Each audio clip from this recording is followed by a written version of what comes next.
Hey kiddos, it's Mrs. Gershon here. I wanted to give you a little help with a video of how to use a number line with elapsed time. Talking about elapsed time a little bit, this is a new concept. Elapsed time is when a certain amount of time has passed. So we're going to use a number line to figure out how much time has passed or what time something ended based on how much time the activity took. So we'll look at it a couple different ways. So first of all, normally with elapsed time, you get a start time and an end time. Start time always starts at the left-hand side, and end time always starts at the right-hand side. So say we have a time of 3 o'clock and we have an end time of 4:30. The strategy that we use is called mountains, hills, and rocks. So our mountains, let me just change colors here. Our mountains look like a mountain. These stand for 1 hour. Hills are tall humps. They stand for 10 minutes or 5 minutes. And then our little rocks stand for 1 minute. We're going to use that to skip count.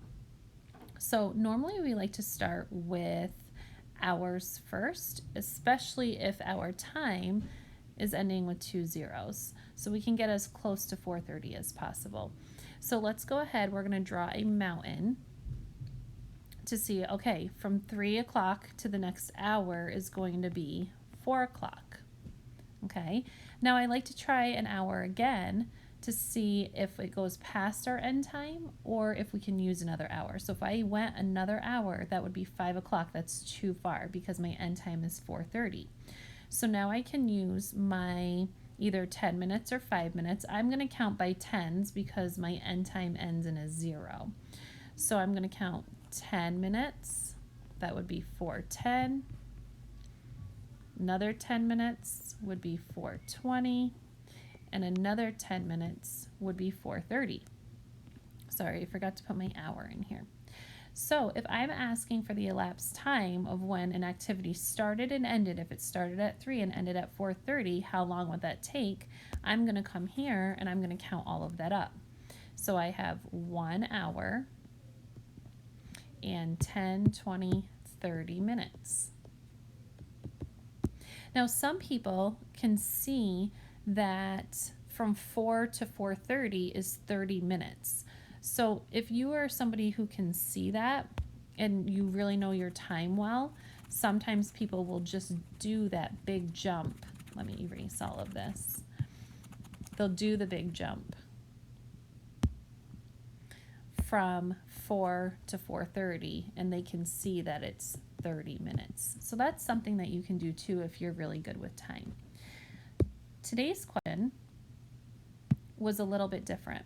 Today's question on your math packet, number 36, had you adding up sometimes. So it gave a start time. I'm going to make another video with that problem in it. So I'm just going to give an example of what it looked like. So say the time started at 2:45 and you had a whole bunch of tasks, or the character had a whole bunch of tasks to do, like brush their teeth was 15 minutes, and getting dressed was 10 minutes, and having breakfast was another 10 minutes.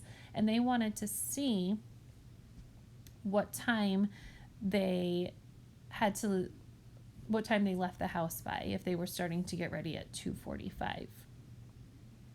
So let's add up those times. We had 5 plus 0 is 5, and then the 3 ones is 3, so 35 minutes. So again, using my mountains and my hills and my rocks, I can figure, sorry, I'm going to make that look a little bit more like a rock here.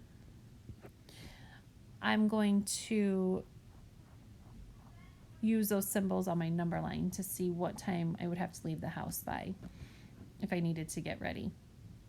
So looking at my time, 35 minutes, that is not going to be a mountain because mountains are 1 hour.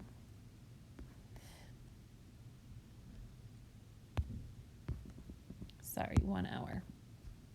Okay, I can use my 10s and 5s, my hills, to count to 35. So I can do a 10-minute.